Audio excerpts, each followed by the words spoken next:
And we've got our presenter, Kyle Whyte.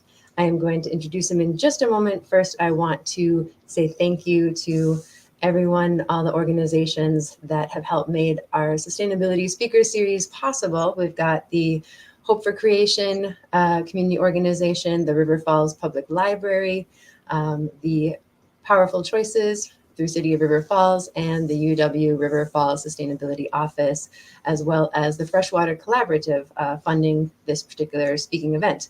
The Freshwater Collaborative of Wisconsin applies the power of the 13 universities of Wisconsin institutions and the Wisconsin idea to lead global community in addressing freshwater challenges. So we are very fortunate to have Kyle Whyte, George Willis Pack Professor here to present on freshwater challenges for us.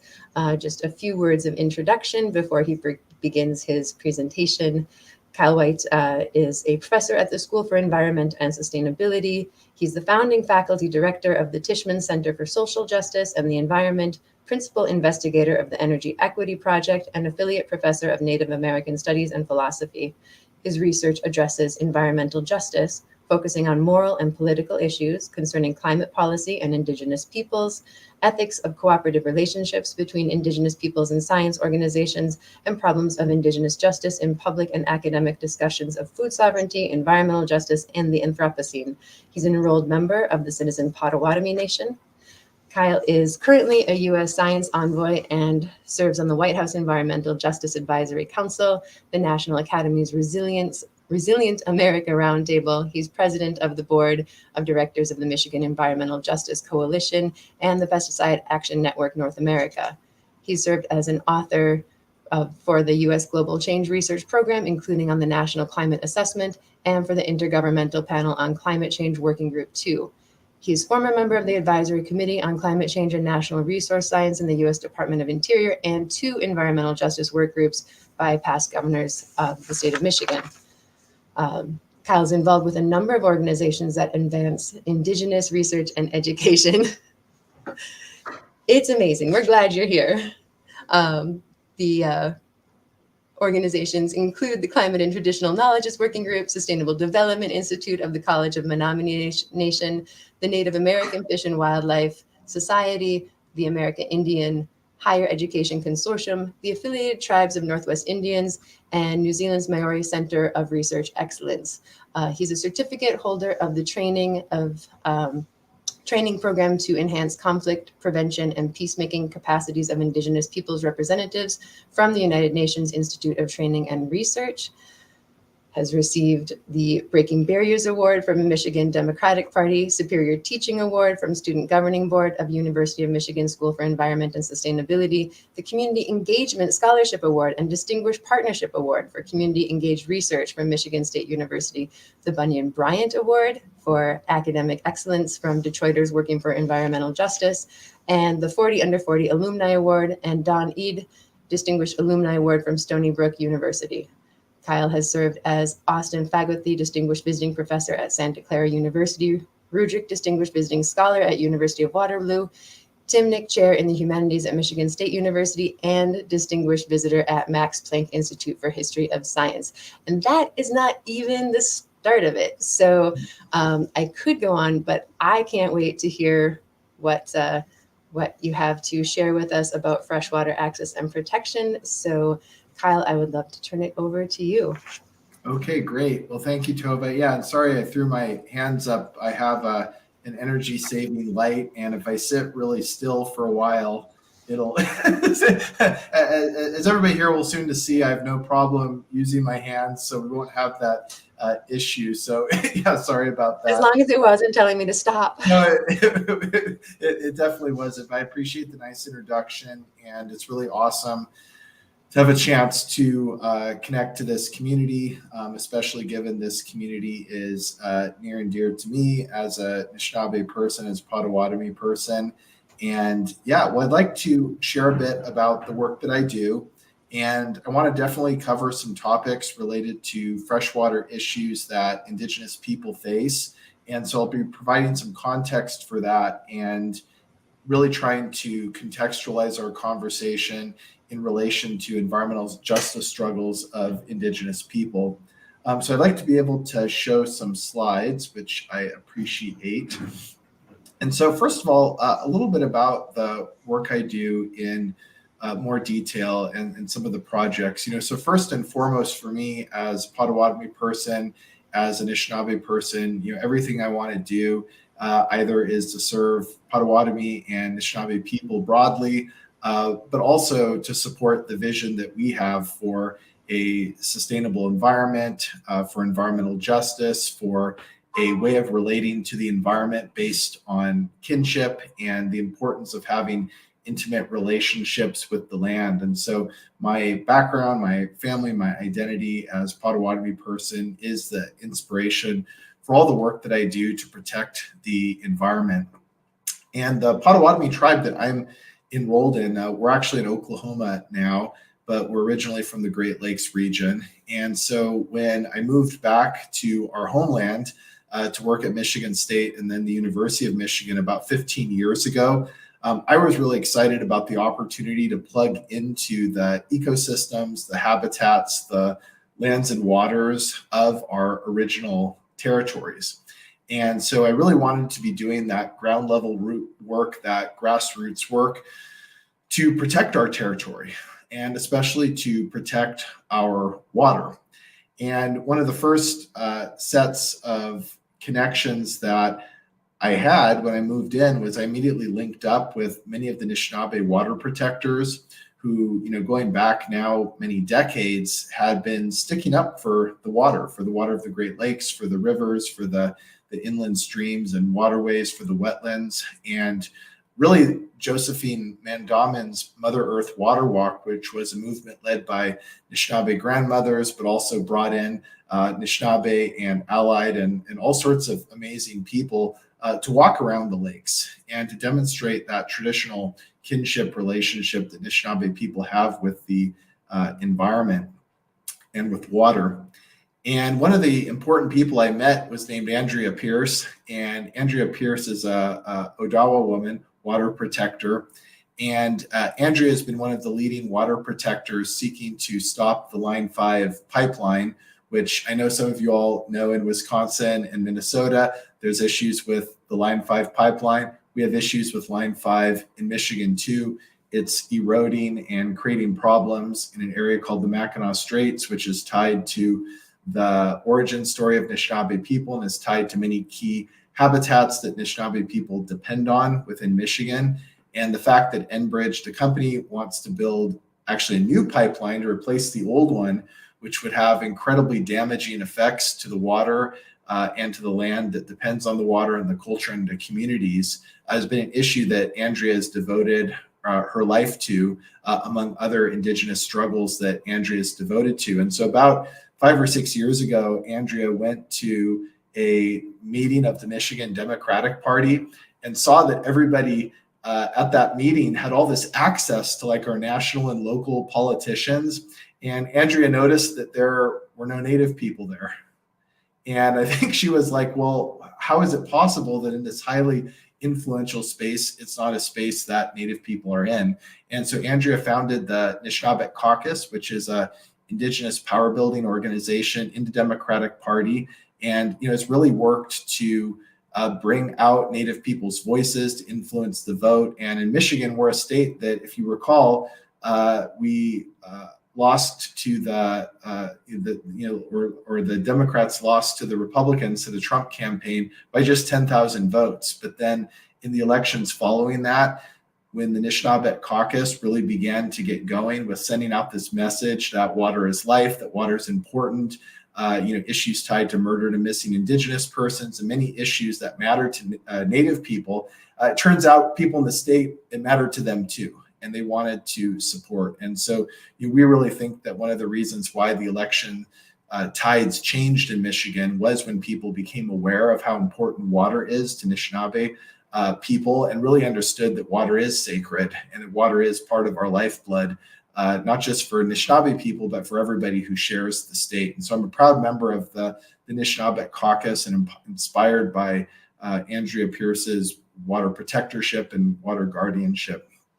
I'm also a founding member of the Michigan Environmental Justice Coalition. We also have a story related to freshwater protection, especially in the form of drinking water and water from rivers and streams. So when I moved to Michigan, I became part of the state's committee to create an environmental justice policy, and this was under Democratic Governor Granholm. But when the Republican governor that is now known to have been a key cause of the Flint water crisis, right? That issue that I know many of you all know about, where because of a business transaction, capitalist transaction, because of the fact that the city of Flint, like many Black communities in Michigan, was being governed unilaterally without its own city council and the voice of the people by an emergency manager, that the state led and the municipality led this effort to switch their water supply and ended up poisoning thousands and thousands of people. And it's a crisis that's not over. Now, when that governor came into office, before we even knew how horrific it was going to be, the governor told us pretty immediately, those of us that were on that committee, that he wasn't really going to back environmental justice in the state. And that really scared a lot of us, especially because of the importance of water and the Great Lakes. And so we formed our own consortium and coalition of nonprofit organizations that were focusing on different environmental justice areas related to Black people, Latinx people, Asian American people, Indigenous people.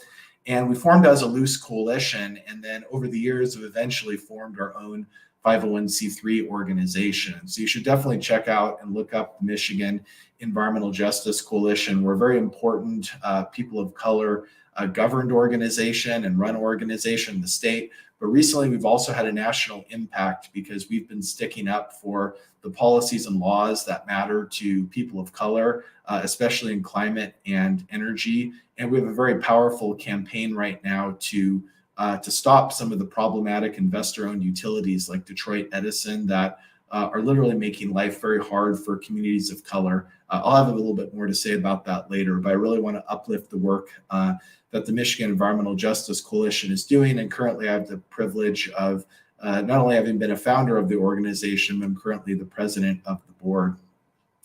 I direct a program at my university at Michigan in environmental justice. That image right there is from our 30-year anniversary, which was a couple of years ago. So we are the oldest program in environmental justice in higher education. Our roots actually go back to the hiring of Bunyan Bryant in the 1970s, who was the first African-American faculty member at the time what was called the School of Natural Resources at the University of Michigan. We rebranded to sustainability a few years ago. But anyways, Professor Bryant then became one of the early scholars that had supported the environmental justice movement in the 70s and in the 80s. And in 1990, we hosted at our campus what's called the Michigan Conference, which was a conference that featured the voices of grassroots community leaders in environmental justice, and is actually credited with being the conference that put environmental justice on the map to the federal government. And that's further credited with leading to the 1994 executive order on environmental justice, Executive Order 12898, which really created a whole different policy and legal environment for communities to seek relief from pollution and other issues that they were facing, especially communities of color who, according to studies done in the 80s and 90s, were actually experiencing greater levels of pollution, greater lacks in access to green spaces and green technologies than privileged populations, than many white populations, and had least or less resources to be able to fight against risks to their health and risks to the ecosystems that they depend on. And so our program really has this long and important history. And it was exciting to see that, now 30 years later, again, on Friday, President Biden signed a new executive order on environmental justice. And I haven't created any more information or slides to talk about that. I worked very hard for 2 years as part of the small group that made the base recommendations and continued to support in that process. But we have it now, a brand new executive order on environmental justice. So definitely go on your computers, Google executive order environmental justice, April 2023, and it's going to come up. I think you'll see that it's updated. It's got many more facets than the 1994 executive order, and it reflects generations of wisdom and insight. And I'm just very proud of that executive order. And we have a new center now called the Tishman Center for Social Justice and the Environment within or tied to our environmental justice program. And I'm the founding faculty director of that center. And actually, our center has a focus on mentoring students at the graduate level. So, what I've noticed is and our new director, Michelle Martinez, our actual director, not the faculty director, which is me, but our actual director, Michelle Martinez, whose background is in grassroots organizing and running nonprofit organizations. She describes this work, this organizing work of environmental justice, like being right in front of a fire hose. And it's hard work. You have to have a lot of grit. You have to have a lot of tenacity. But it's some of those meaningful work you can do because you're supporting the stories of communities that are fighting back against the worst forms of environmental degradation and pollution, how that has been blended with racism and sexism and ableism and other forms of discrimination, disempowerment. And so we really want to try to do our best to train students to be ready to stand in front of that fire hose. And all the things that you can't just learn from taking the current array of classes, but you need that mentorship, that leadership training, and that understanding of the importance of the knowledge of Black people, of Latinx people, Asian American people, Indigenous people, that Black, Brown, and Indigenous knowledge matters and is the knowledge that ought to guide our movements. And so I'm very excited that Tishman Center is only like a year old at this point. It's less than a year old. And we already have like about 20 to 21 different projects, community-based projects, and it's super exciting. And we're also partnered with the Energy Equity Project. I don't know if some of you all follow the latest happenings in the Biden administration, but there's been a concerted effort in the Biden administration to advance justice in terms of how federal resources are distributed. It's called the Justice 40 Initiative, or the idea that whenever the United States makes an investment in climate or energy infrastructure or workforce development related to anything having to do with the environment, that 40% of the benefits, at least 40% of the benefits of those investments need to go to communities that have been cut out of every other major period of U.S. investment. So it's Black communities, Brown communities, Indigenous communities. And so Justice 40, which comes out of Executive Order 14008, really pushes the federal government to distribute its resources fairly and equally and justly. And one of the key areas has to do with household energy infrastructure. And so, for example, Black and Brown communities in Michigan, in areas like Detroit or Flint, their electric bills are a much higher proportion of their monthly income and their household expenses than for privileged communities, like sometimes really high, like half or higher. And that has to do with a lot of ways in which they've been treated unfairly in terms of their houses not having an opportunity of being properly updated or upgraded, not having the latest technologies, but also shady practices from utilities like Detroit Edison, DTE, that are actually supposed to be providing a public service, but they are actually investor owned. And so they're serving a profit purpose. And many communities of color experience higher rates of shutoff, slower response times in terms of getting their energy booted up, back up again. And often this happens during climate change instances, like with flooding or other disasters that are happening, and you get the double impact of losing your power, or like in a heat wave situation. And these injustices make it also harder for many communities of color to shift to renewable energy, because if part of renewable energy is shifting to electrification first, if you electrify, that will raise your costs even more, especially for heating. And these communities, these households are not able to do that. So the Energy Equity Project was started by somebody who now is in government, Tony Reams. And Tony recruited Justin Schott, and Justin's currently the director of the Energy Equity Project. And Justin worked with over 300 different stakeholders to create a way to avoid all the things that I described. And so you should definitely check out our website and our recent report and just look at that work. Because a lot of people don't know about energy inequity that occurs at the household level, and it's related to a number of different types of racism and marginalization. And lastly, I'm president of the Pesticide Action Network. We're one of the oldest anti-toxics organizations in North America. And we've been doing really important work, not only to stop the use of dangerous pesticides over the decades, but also to support agroecology.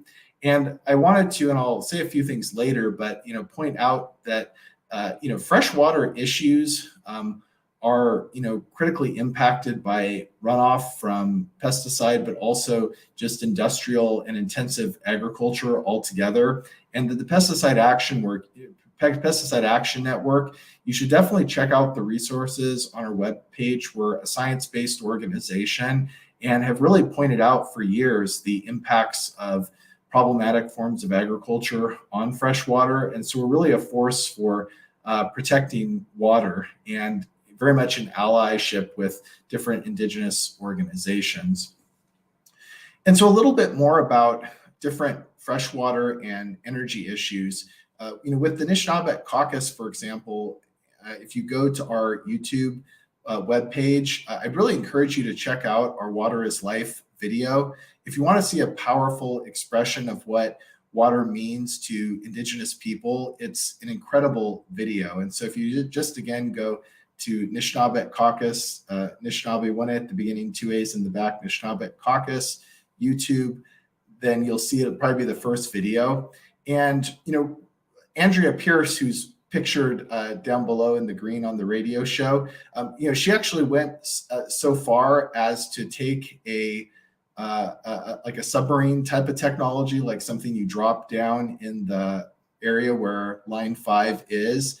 And actually, when they got those kind of camera images about what the bottom of the Mackinac Straits looks like, they actually found that it was a sacred site, that there were formations down there that were ancient and were tied to Anishinaabe people's ancestors, and that even at the bottom of that massive body of fresh water, you had that cultural significance. And so, these are the types of relationships to water that we're trying to bring out. Water is not just a resource, but water is actually a relationship. And with fresh water, it's a relationship that is historic, it's cultural, it's social. A lot of Anishinaabe people, and especially our teachers of water in an Anishinaabe cultural sense, are people today that code as women. And so there's a tremendous amount of respect for women, for Two-Spirit, for gender non-binary persons and their knowledge and understanding of water. And so many of them are the ones that teach us about the different facets of how we relate to water, and that actually each body of water or each flow of water has its own personality, its own spirit, and its own way of interacting with humans and its way of communicating with humans. And so the Anishinaabe Caucus is very much about doing what we can to protect water at all costs. And I have this image of the Native Vote Town Hall because, again, in Michigan, and this might be similar in Wisconsin too, with how Native people have advocated, we think water is an issue that we can win elections on. We think that the more people understand about the importance of fresh water beyond its economic value, the more people will appreciate that protection of water and respect for water needs to be a major electoral issue, and that people need to bring important values to that. It can't just be about the capitalist extraction of water. With the Michigan Environmental Justice Coalition, we've been advocating heavily to try to prove that renewable energy is better. And I think for a lot of you probably know that fossil fuel-based energy in different ways is very extractive, not only in terms of fossil fuels, but it actually uses a ton of water. And it can deplete whole bodies of water. It can pollute bodies of water. And so I think a lot of people don't know that the fossil fuel sector, the non-renewable energy sector, is extremely intensive in terms of its wasting of water. And so at Michigan EJ Coalition, we have great colleagues that do policy research and great organizers and great media producers. And I put some links there that you could take a phone picture of if you use a cell phone in that way, just to show some of our organizing, because we think that if we can fight the energy fight, that we can also take a shot at, or have a shot at, winning the fight about freshwater and about protection of freshwater. And so it's important to note that, renewable energy itself is also an issue that has to do with the protection of freshwater and the protection of water resources. And so anyways, check out some of our websites and our materials. They're really informative. This is some of the work we've done to point out the problems with DTE, some of the statistics that we were able to compile about how problematic DTE is as an investor-owned utility. And again, you can see some of the great media that our colleagues have been producing there. In the environmental justice program, one of the things that we focus on, and we have about 80 students in our environmental justice program, is ensuring that students are able to spend the majority of their time in the program working with organizations, with tribal and grassroots organizations from outside the university. And so some of the fantastic students that are standing by that sign, Water is Our Future, they actually worked with the Anishinaabe Caucus and have launched a series of actions, including creating that video that I told you about, to demonstrate the importance of water to Anishinaabe people. And the students actually worked at the Water is Life Festival, which is an annual festival that Indigenous people run at the end of August in the Mackinac Straits. And one of the key things that we do at that festival, and its organizer is an Odawa woman named Janann Cornstalk. And there's a flotilla event, and it's amazing. If you look up Water is Life Festival, Michigan flotilla, and everybody goes out in different types of canoes and different, including some traditional Anishinaabe canoes, and goes out there in the lake and has banners and other types of traditional objects, and really just celebrates the water and shows how many people love the water and just what it means to have that sense of appreciation and joy about water. And so the flotilla is really an event that I look forward to. And as some of you know, the flotilla strategy has long been part of different types of organizing for water, in the past, and that we're, through Janann's work, trying to, show that it's also a way to express Indigenous people's values. And so our specialization has worked with a number of other Indigenous people and other organizations that are concerned about water. We've got projects that have worked to do everything from stopping Line 5, including in Wisconsin, to projects that are working with small communities that depend on water, obviously drinking, different sources of drinking water or proximity to a lake, but they're surrounded by some of the dirtiest industries you can imagine, which is affecting their drinking water or their access to fresh water from lakes and rivers. And so, really, water is central to what we do in our specialization. And we have great events. If you go to the School for Environment and Sustainability's website, if you want some inspiration about organizing and activism, check out our YouTube channel, just the regular one for School for Environment and Sustainability. And this is an amazing event. We just had it, and I'm trying to just let folks know. It's way better than my presentation right now. These folks, Anthony Rogers Wright and Isaac Severe and Maria Lopez Nunez, and the moderator, Nair Sharif, who is a Flint water crisis activist and advocate, and has done a lot of work to protect communities from water injustice. They had an amazing conversation. So you definitely want to check it out. A lot of stuff about fresh water in that conversation, and a great way to keep the conversation going. With respect to the Pesticide Action Network, this is from a recent report that you can find online on our website on climate change and pesticides. And a lot of people don't think that climate change and agriculture are related.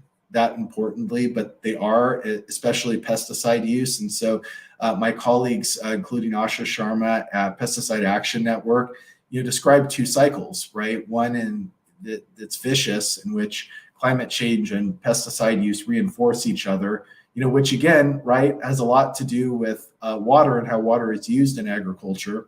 But then the opposite of that is the vivacious cycle, which is where agriculture is not reliant on industrial pesticides, and actually agriculture becomes a solution to lowering emissions from climate change.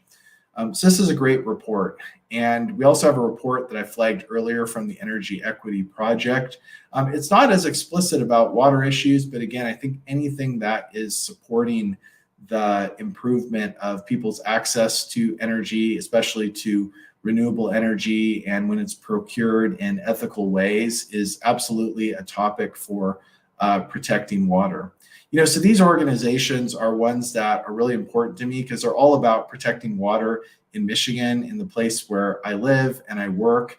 And, we're a state, just like where you all are at in Wisconsin and Minnesota, that you can't go anywhere without being confronted with fresh water. It's part of our identity. It's part of who we are. And so I just really have a lot of pride in this work and the colleagues that I know through these different projects.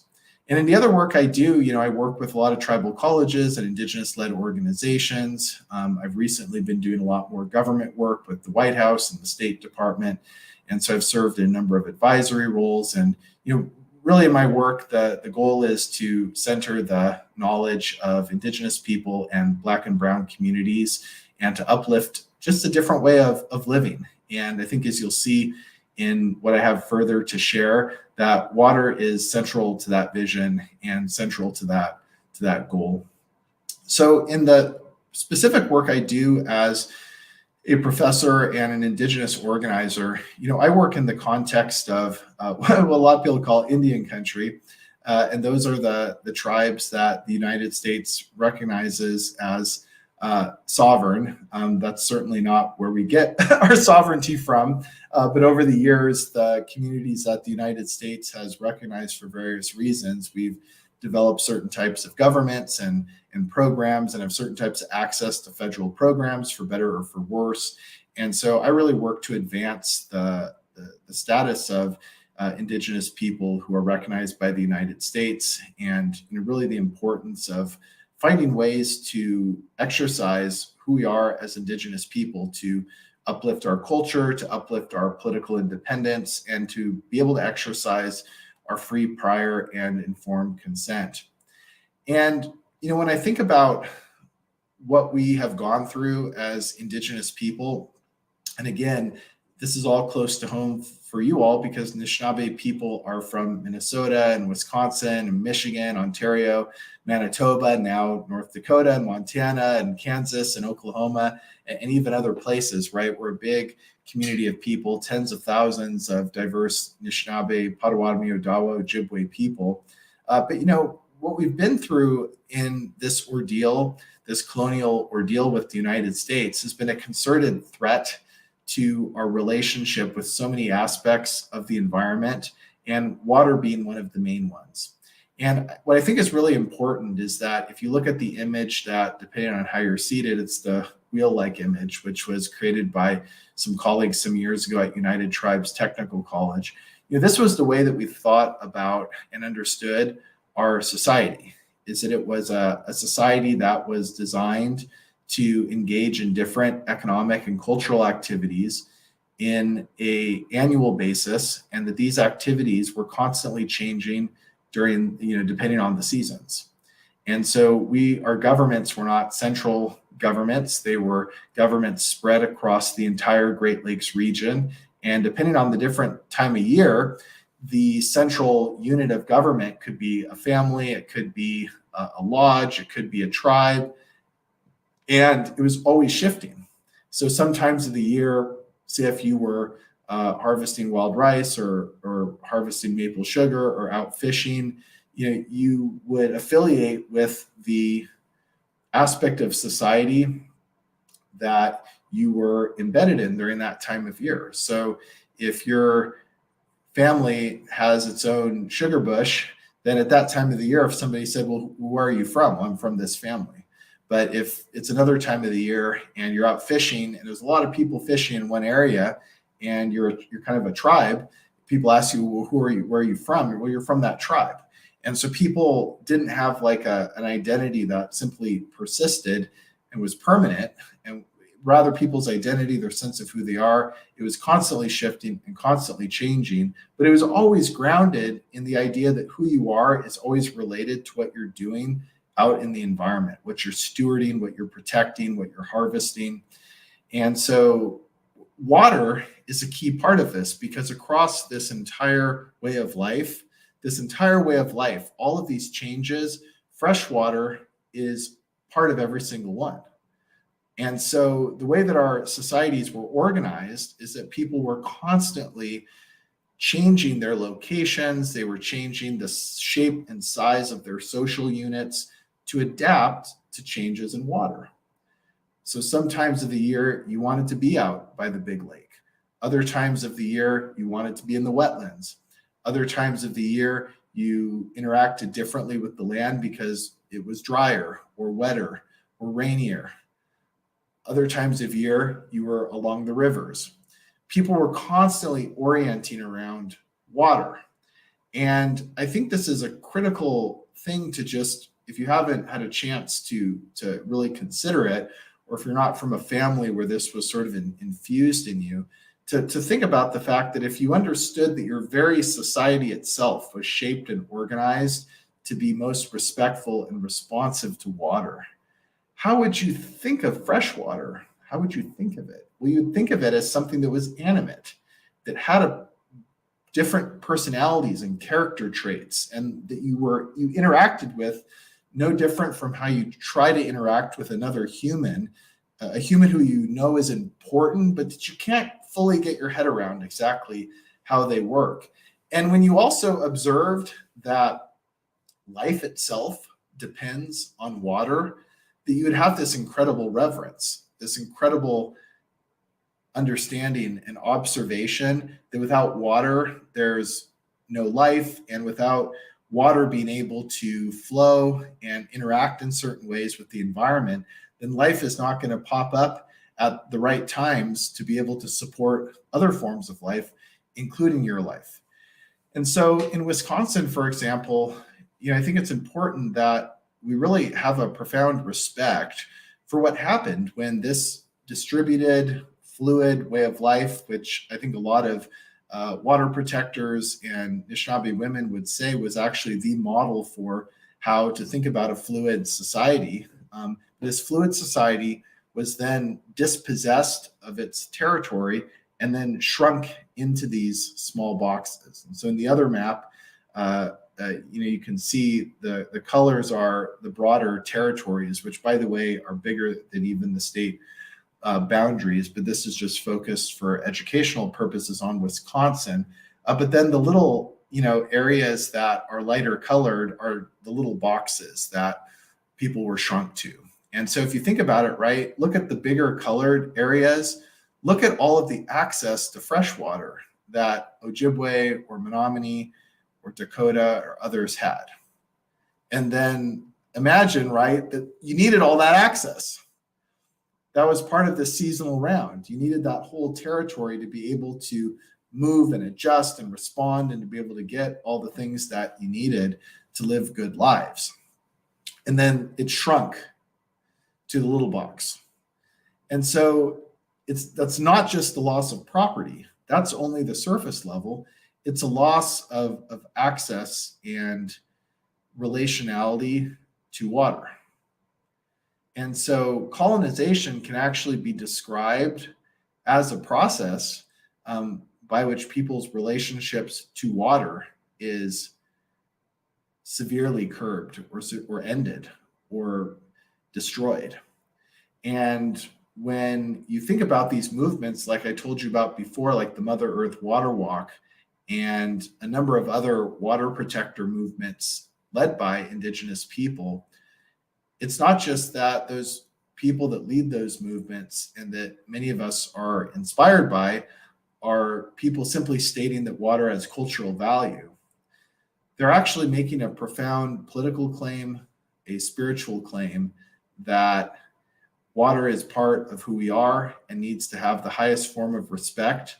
But we're not going to be able to truly respect water if we still live in a situation where a dominant society is destroying our capacity to have the relationships to water that we need. And really, ponder and think about that idea that we could actually tell the story of colonialism in a lot of different ways. One way is through water and the damage that it's done through water.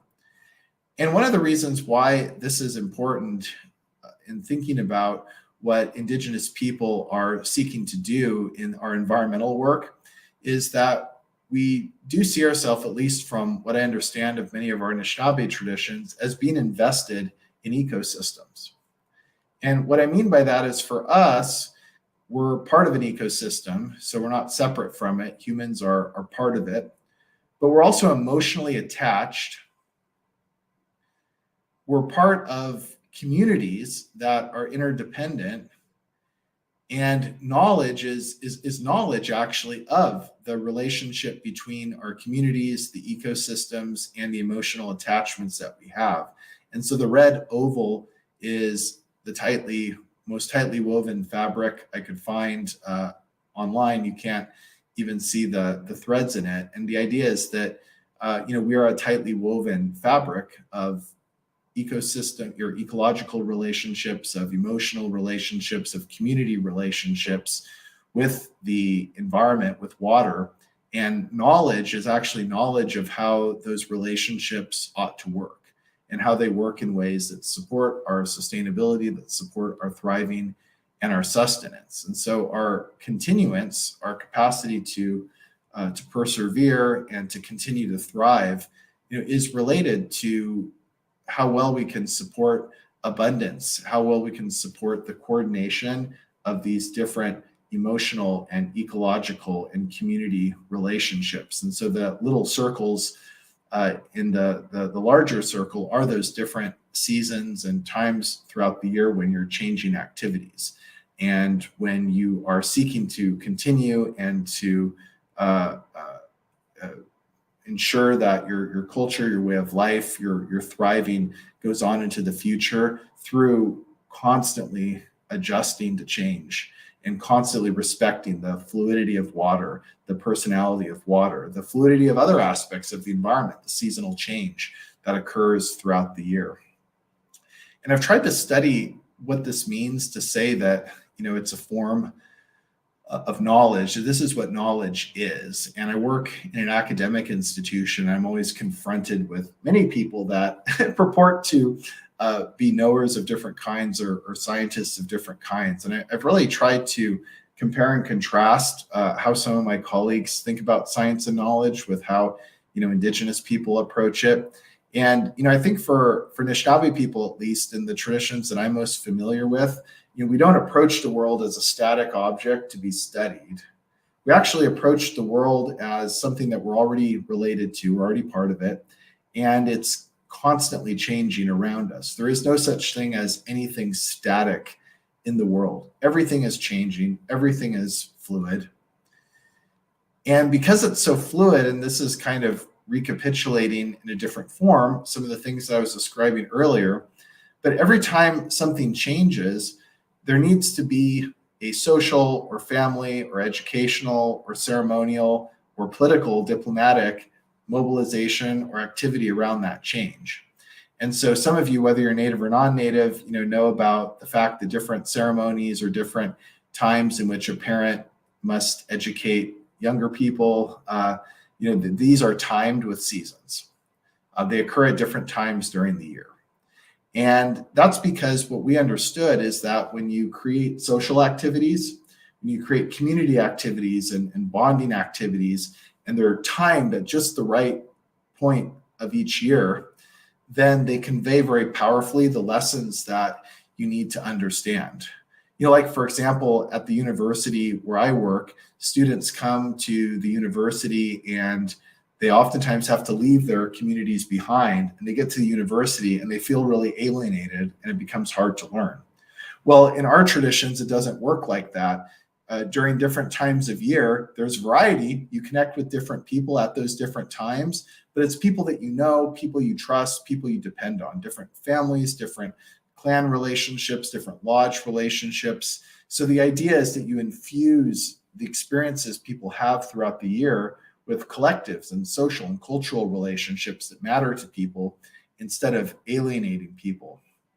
And so this is why throughout the year, if you are wanting to learn about these entire seasonal systems, many elders, this is the knowledge they have. They have knowledge of how this entire fabric is woven together of social activities that are timed with the seasonal activities.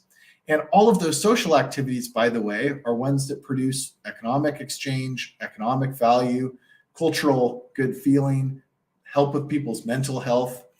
And that's because all these activities have protocols, and all these activities have ways of doing things which ensure that every time you perform such an activity, there's trust, there's reciprocity, there's a respect for people's consent, and other really important qualities that make it so that a society can thrive and that members of a society feel that their membership in that society is one that supports their own goals and aspirations and values. And so you can imagine that in a system like this, this is a society that is going to be well prepared to take on challenges. It's going to be a cohesive society, a knowledgeable society, an innovative society. But water is throughout, fresh water is throughout this way of thinking. Whether it's ceremonies or activities, water is constantly part of what Anishinaabe people are seeking to do throughout the year. And so all of these traditions depend on water, whether water is used in a ceremonial way, whether you need to time certain activities like wild rice harvesting with knowledge of water levels and water quality. Water is infused throughout this way of living, and you can't exclude water from thinking this way. And so I call this a form of knowledge because this literally is a knowledge of what responsibilities people need to have throughout the year to each other to be able to maintain the thriving of the society. And this is a very scientific way of looking at things. And it's a way of understanding how everybody, human and non-human, need to be coordinated. And it has all the markers of good science, right? The more social activities you have, the more, peer review you have in the sense of people checking each other's knowledge and making sure everybody's doing what they're supposed to be doing. And so this is kind of obviously an idealization, but it's something that Native people are trying to revitalize as a part of how we do things in the world and how we explain the importance of water to us, right? Water is not just a single resource or object of value, but it's something that fits within and plays important roles within this larger system. And hence, when Indigenous people have tried to express different ideas about the ecological investiture that we have, you can see that water is very prominent. Like in this image created by some colleagues for the Status of Tribes and Climate Change report, you can see that water is right at the center of that.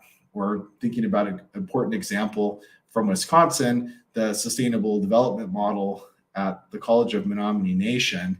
And, I think if you look at these different elements like natural environment, where water plays a key role, you can see water within that image. That's one of their central nodes of thinking about their sustainability as a people and as a community.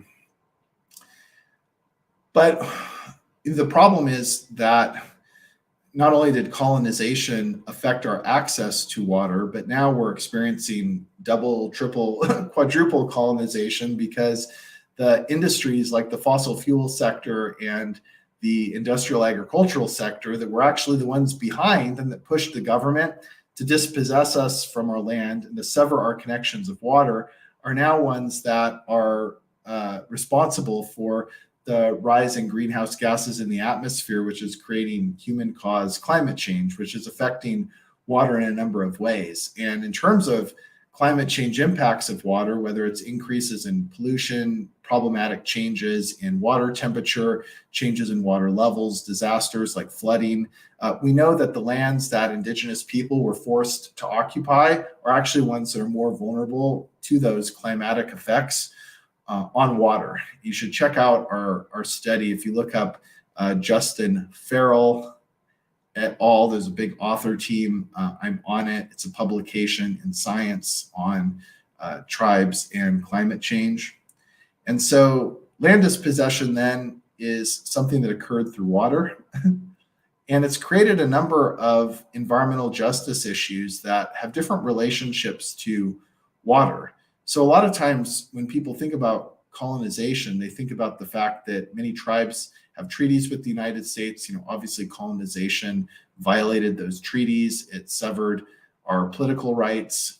It made us out to be people that, were not scientific, which was of course false. It affected our knowledge rights and just sought to assimilate our culture and destroy our customary rights. But now we face a number of these threats to fresh water. And in the Great Lakes region, for example, tribes are constantly bombarded with multiple freshwater issues. And I'll talk about this across a couple of slides. But American infrastructure has, almost willfully, not almost, it is willfully an attack on that water relationship.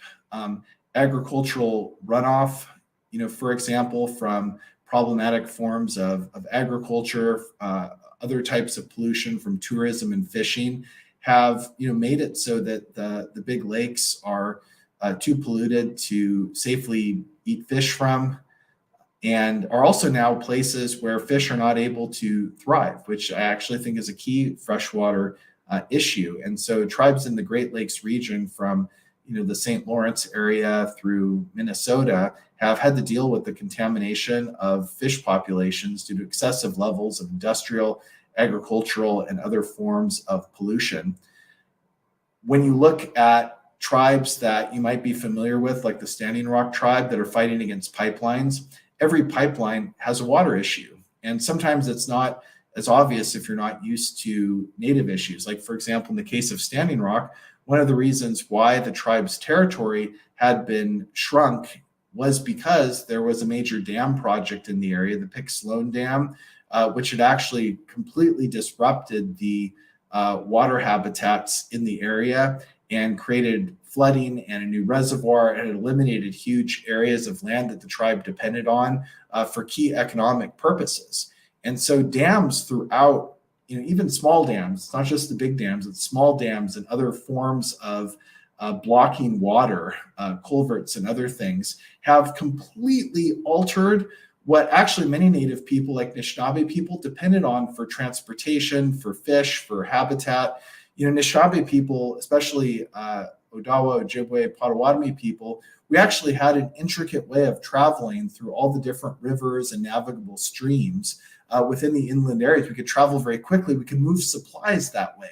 And so all of the little dams and blockages affected that relationship with freshwater. And so the damming, the blocking of water was huge, including what they used to do with logging, right, which is called splash damming, where they used to cut all the trees down and jam up the river. But because they didn't have roads and trucks in the 19th century to haul it out, they just ignited dynamite and just blew all the logs down, which just messed up the entire habitat of that of those rivers.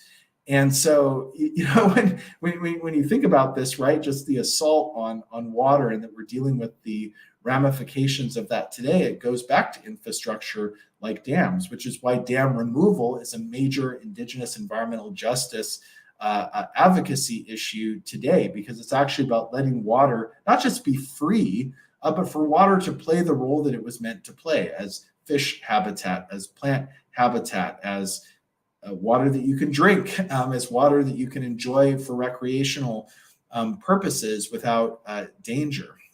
But there are also other issues related to freshwater as well. And in some other slides, I will further discuss those issues. But this is all coupled with a number of other environmental issues that are affected by water. Again, land dispossession, kind of a misnomer. It should also be called water dispossession.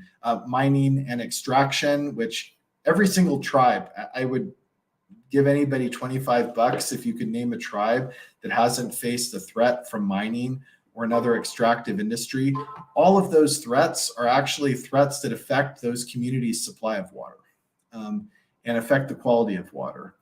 There's a tribal college program that I started, and there's a number of students from tribes that have suffered heavily from the coal industry, from fracking, from other types of dirty energy. All of those students want to do water testing for their summer projects because they know there's something wrong with the water, and they want to do something to improve the relationship.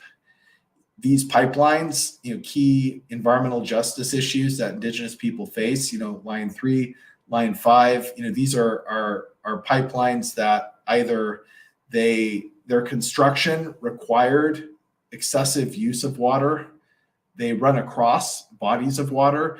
If you've ever looked at the Bad River tribe, the proposed reroute for line 5, that in Wisconsin, that tribal area is like a bowl with those hills and mountains around it. And then I think it's 144 waterways flowing into Lake Superior. They want to build the pipeline on the top of that.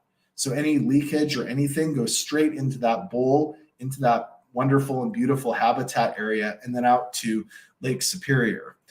So literally these pipeline issues are massive water issues. The struggle to protect Native people and native lands also relates to national parks and national monuments. And again, what I think is important is that a lot of these areas that were protected were ones that, to protect them, you had to kick Indigenous people out of them. And Indigenous people retained connections to those areas, but it became illegal for them to exercise those relationships within those territories. And even though the areas are being conserved, they're areas that, again, require human use, whether it's through burning, whether it's through protecting riparian areas.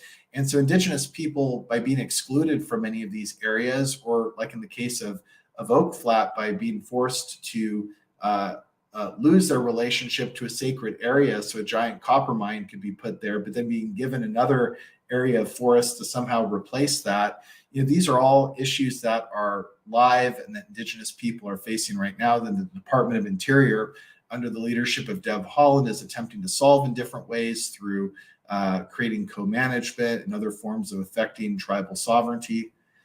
But then Native people are facing the brunt of climate change impacts. I've been an author on a national climate assessment for some years and on the Intergovernmental Panel on Climate Change. And each time we do a report, it shows that Indigenous people are among the hardest hit by climate change, including impacts to water that matters to Indigenous people. And we're also among the communities that we want renewable energy. We want a just and equitable transition to a non-dirty energy system.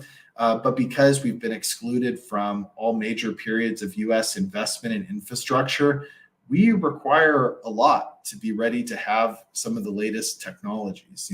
We need good broadband, we need good roads, we need just to be connected to the grid, for example, and other things that need to happen that other communities have had the luxury to enjoy through their being beneficiaries of U.S. colonization and expansion.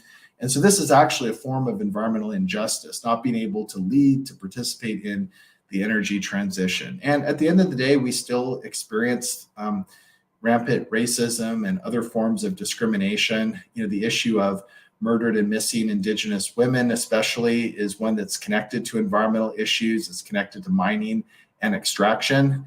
And so it's not really something that can be separated from that. We're still subject to assimilation, to attempts to destroy our culture.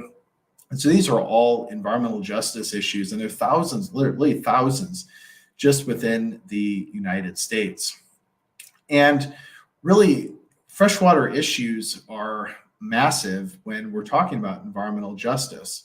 For a lot of tribes, say in the case of Anishinaabe people, wetlands and lakes and inland waterways, these are all places where key medicinal plants grow, where different types of game species and other plants and trees that we depend on, where they thrive in these environments.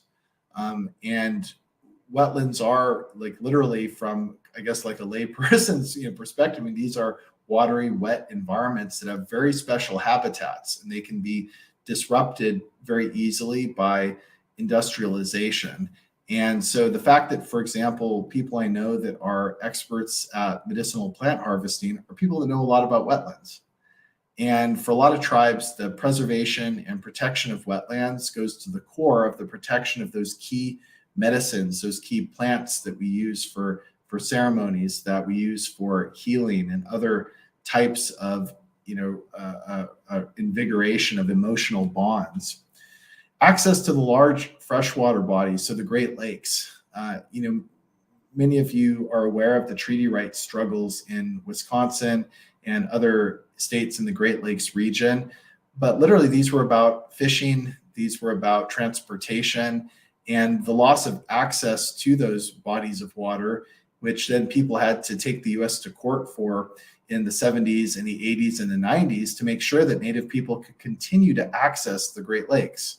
I think that's an important thing to realize. We were literally cut off from being able to access the Great Lakes, even though many Anishinaabe ancestors signed treaties that actually created these usufruct rights, these rights to continue to do important harvesting and cultural activities outside of that box reservation. But Native people had to fight just to get access to the Great Lakes. And with organizations like the Great Lakes Indian Fish and Wildlife Commission or the Chippewa-Ottawa Resource Authority or the 1854 Resource Authority, these are treaty organizations that were set up and established to be able to exercise Indigenous leadership in decision-making about what happens with regard to the Great Lakes as well as inland waterways. And so we've actually sought to build power, to build leadership, to be able to not just let settlers do what they want with the water and ruin our relationship with the water, but we want to be able to stop those things from happening. So these organizations are key representative bodies that seek to study the effects of industrialization and colonization on water, seek to create remedies for being able to ensure that Native people can use the water in ways that support our cultures and economies, whether it's through wild rice harvesting or fishing or just ceremonial activities. But also because many of our practices turn out to be ones that would certainly not have fallen prey to the issues that are associated with climate change, that actually the wisdom of these organizations is a knowledge of just a better way to live with the environment. And many of you are aware of the rampant pollution issues, water quality issues. While some of you might think that the topic of fresh water, means some things and not others, I just want to uplift that for many tribes, drinking water infrastructure is substandard and problematic, and people are being poisoned by their own drinking water. But also climate change is doing things to water that are turning it violent in ways that people didn't have to experience before, like some of the flooding that occurred at Bad River some years ago in Wisconsin, or some of the other major water events or precipitation events that have happened. And I wanted to conclude by saying that one of the approaches that Indigenous people have been pursuing to try to convince the settler population that what they've been doing in relationship to fresh water is wrong is to actually convince the settler population that water itself has rights. And I think people in the settler population often talk about like our human rights to water, like how much water can you use? Do you have rights to clean water? But I think Indigenous people are of the mind increasingly these days that just understanding what rights each of us as humans have to water is not a powerful enough concept. Rather, there needs to be an understanding that water itself has rights.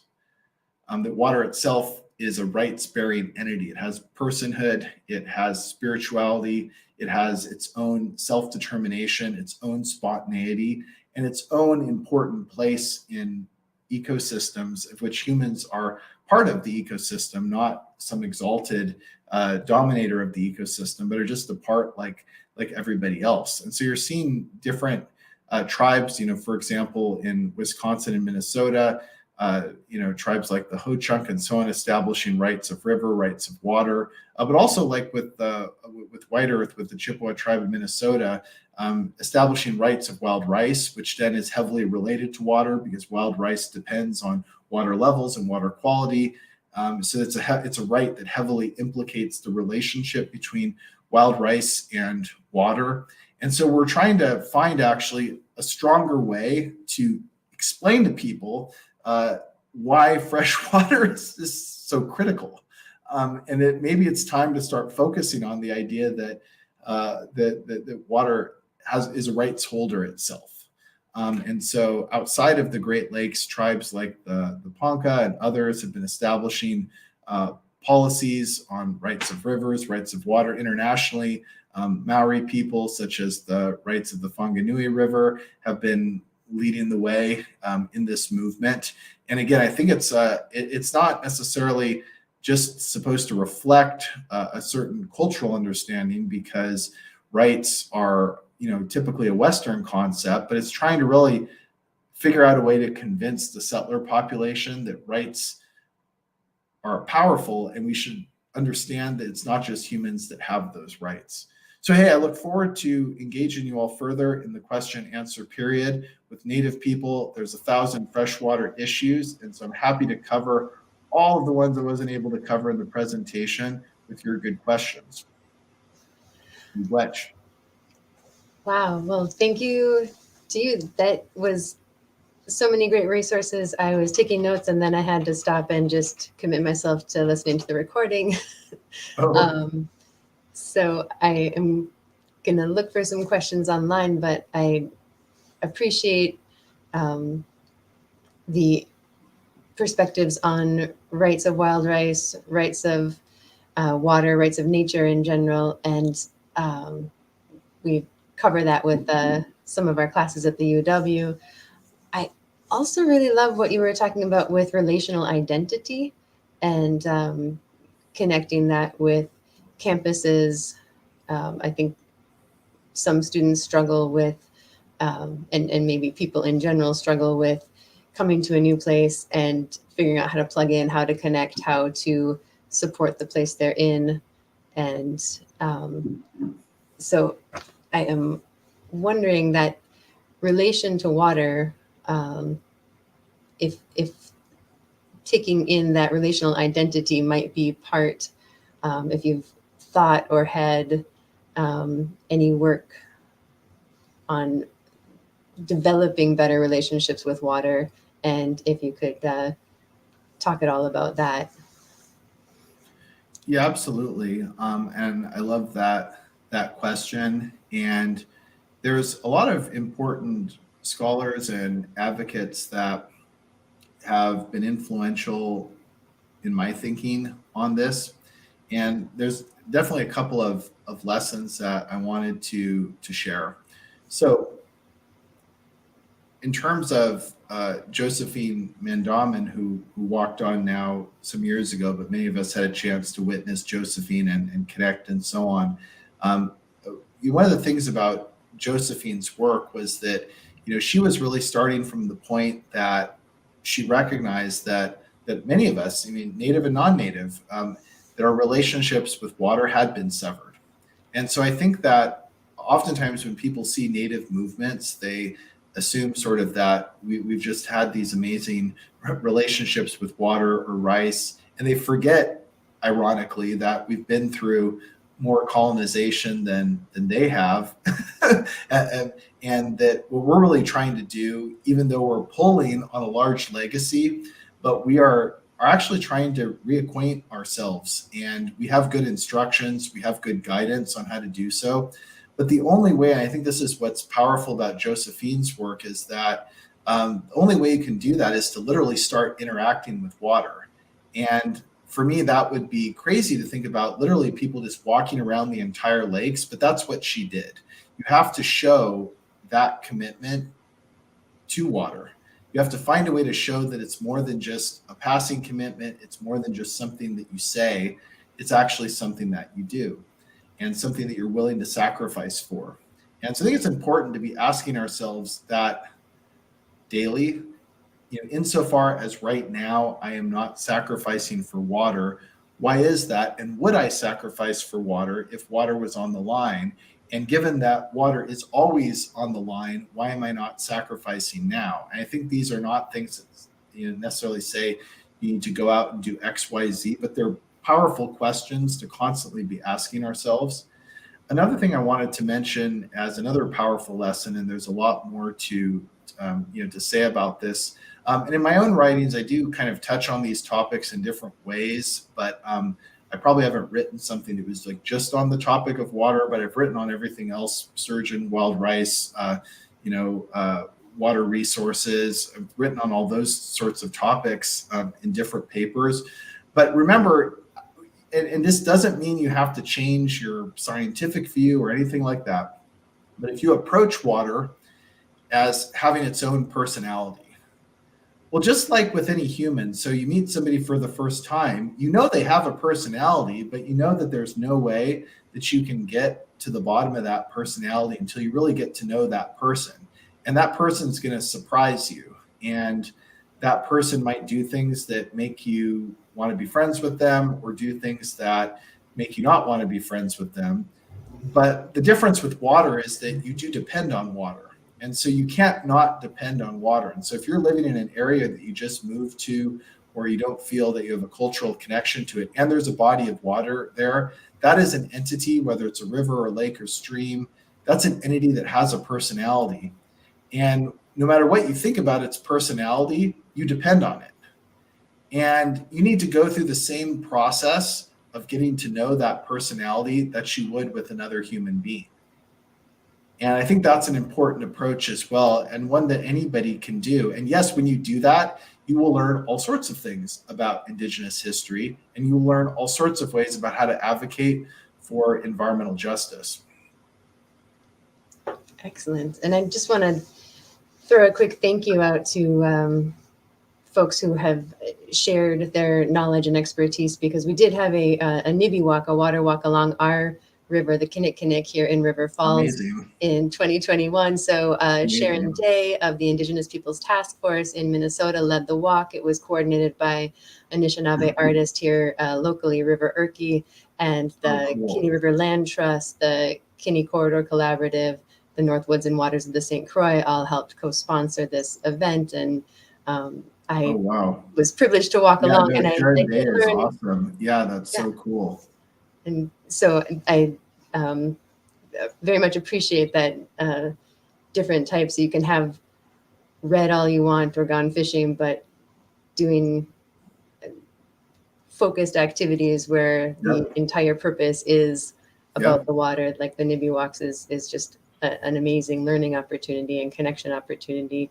And we have some questions coming up, but just on one of the other topics that you raised connected to communities, we do have local speaker M. Lorzel, Humble Horse, is going to be talking here at the River Falls Public Library on May 4th at 6:30 about missing and murdered Indigenous women, Indigenous relatives. And so that connection to the movements, the settler confrontation, colonialization, and the pipelines, et cetera.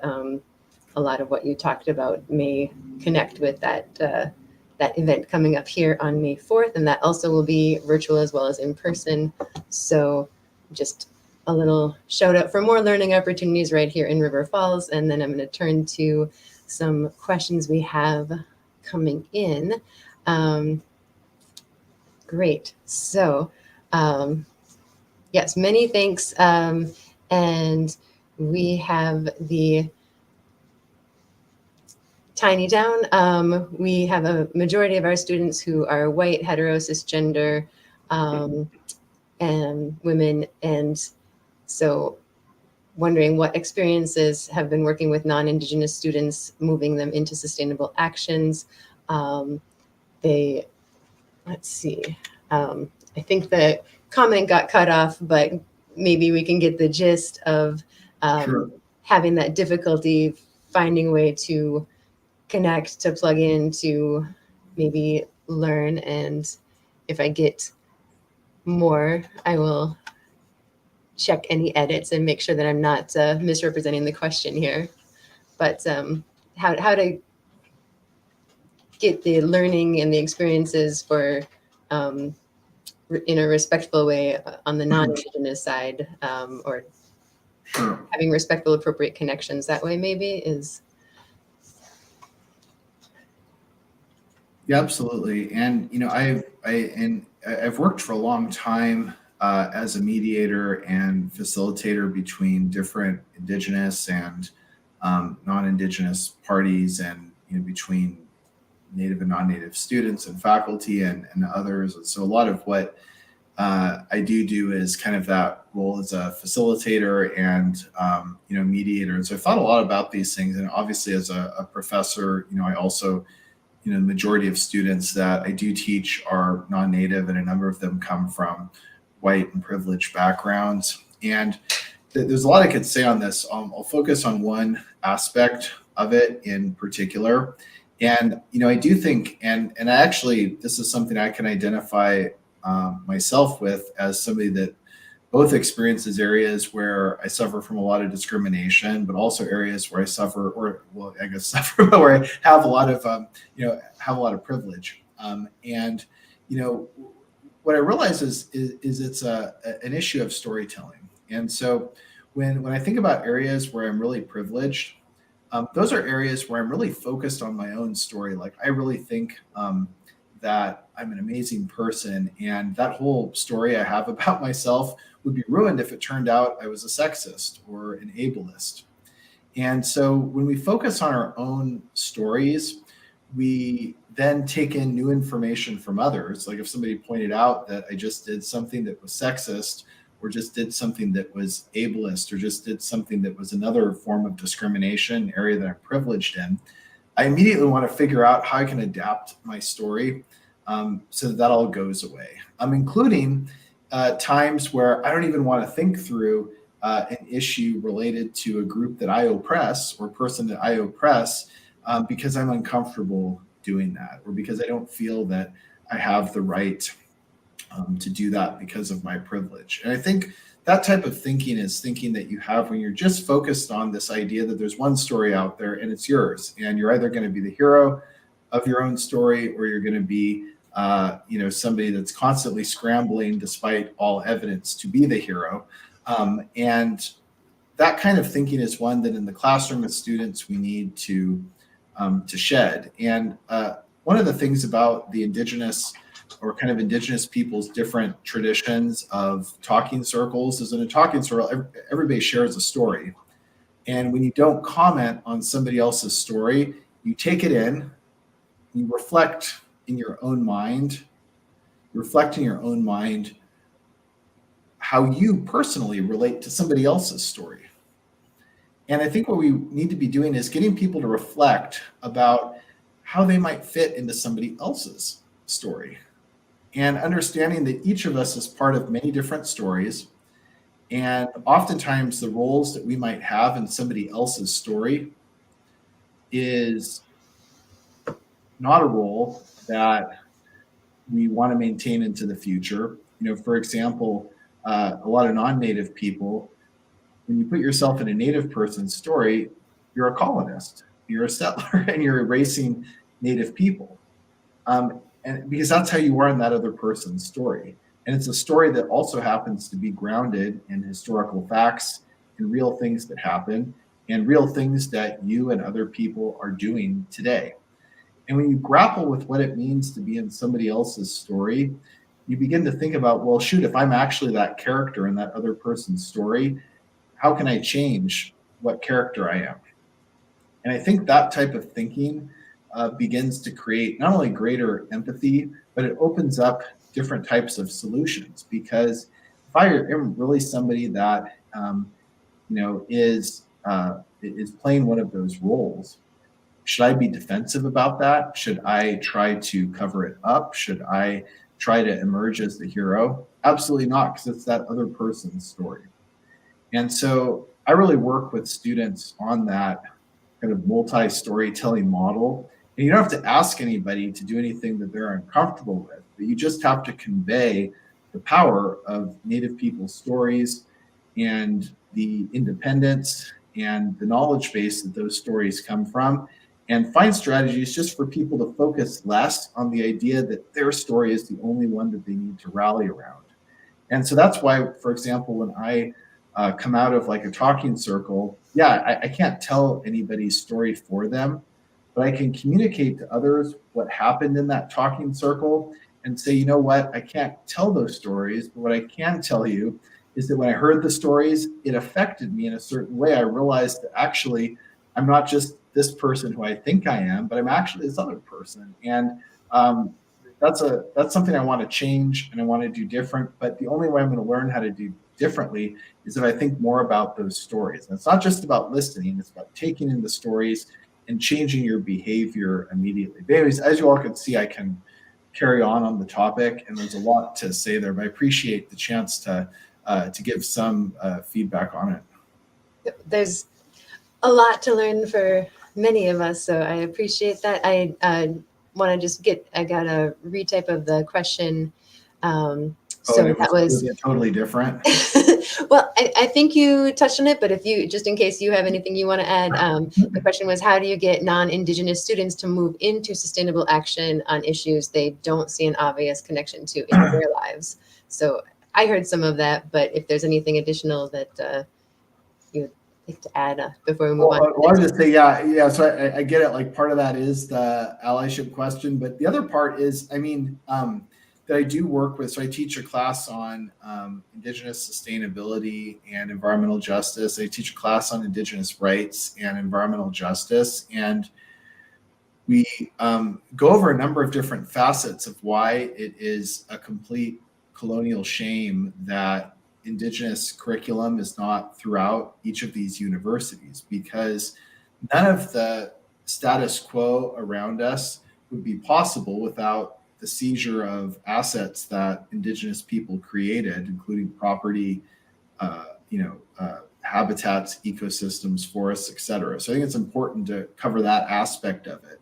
But it's also important to cover that in many areas of sustainability, not only are Indigenous people facing the most severe risks in the world, among other people of color as well, to the sustainability of their communities, but they also are promulgating solutions that it's not that people need to copy the solutions and exploit them, but they need to take actions to allow Indigenous people to be able to exercise their sovereignty and self-determination. And so a friend of mine who's a faculty at Michigan, who we just hired, Andy Whyte, used to be the executive director of the Rights and Resources Initiative. And they've done studies, you can check out their website, Rights and Resources Initiative, that show that if people just advocated for Indigenous people's land tenure, you would reduce fossil fuel emissions pretty much faster than any other solution.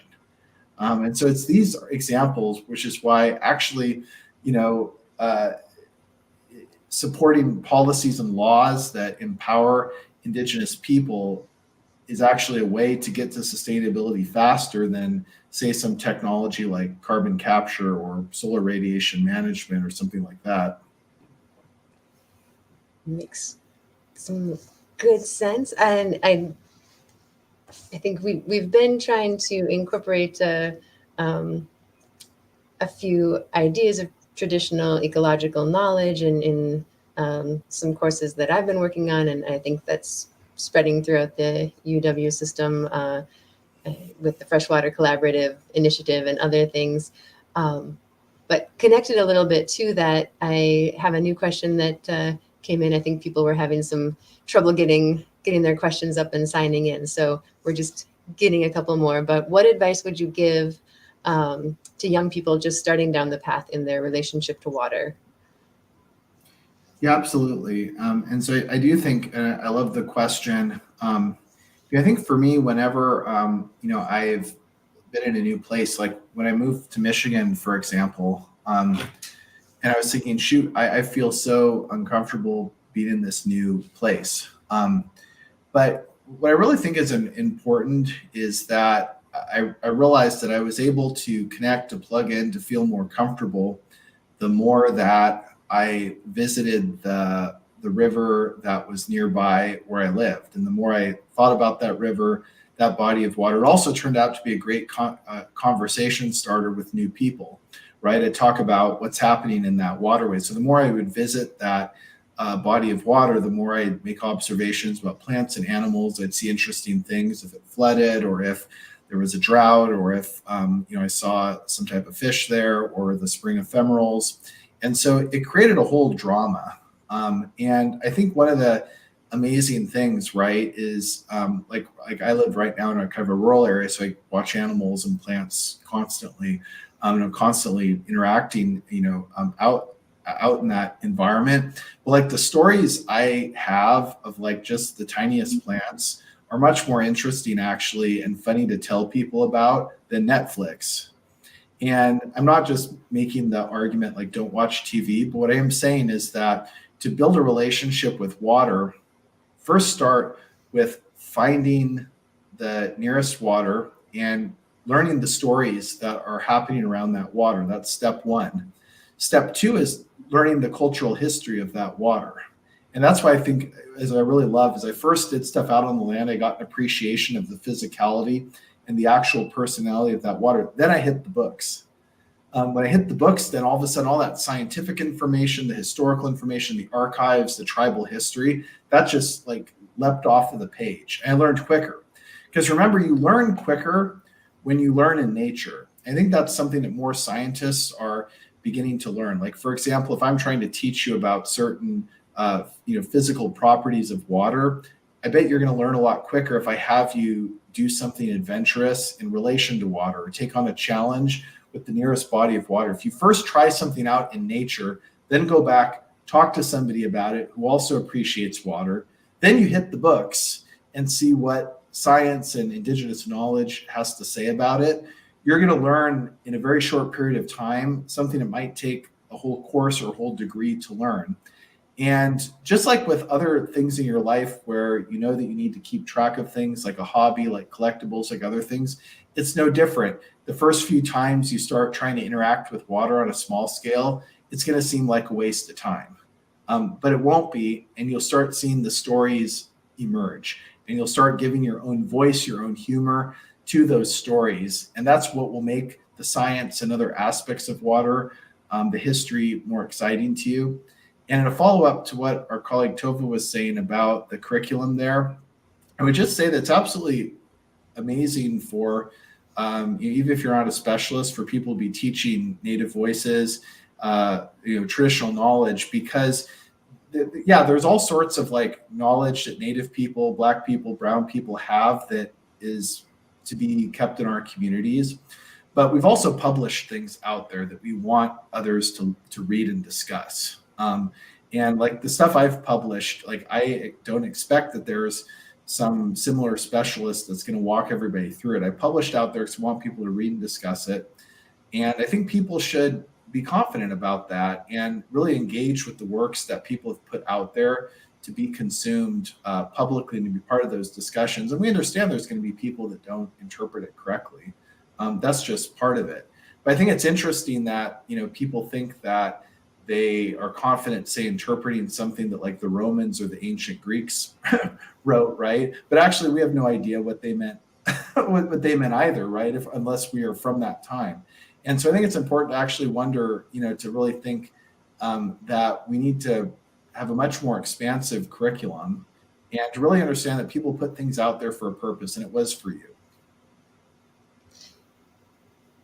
Absolutely. And if I looked like I was laughing, I was just very appreciative that you were saying that importance of getting out in nature. I hope that any students of mine or ours with some of the classes I was co-teaching when we were out in 30 degree weather in the snow, because April happened to be April this year. Yep. I just hope that message got across and people forgive me. That sounds like a great story. You'll always remember that story that created a story, right? And again, you can't get that through, live or through streaming, right? You can't get that. That's amazing. So, and yeah, well, and I am not seeing, and I'm just, if I'm looking around, I was getting some messages coming in with some questions when people were having issues, but I think mostly it's just compliments. So I very much appreciate your time, your knowledge. We are just very in gratitude for getting all of these resources. And I am definitely going to look up at least some of the things you said right now tonight and probably watch the recordings. So we have a recording that's going to be available if anybody out there had friends who couldn't make it tonight. And again, I just want to extend our gratitude for all that you've shared with us this evening.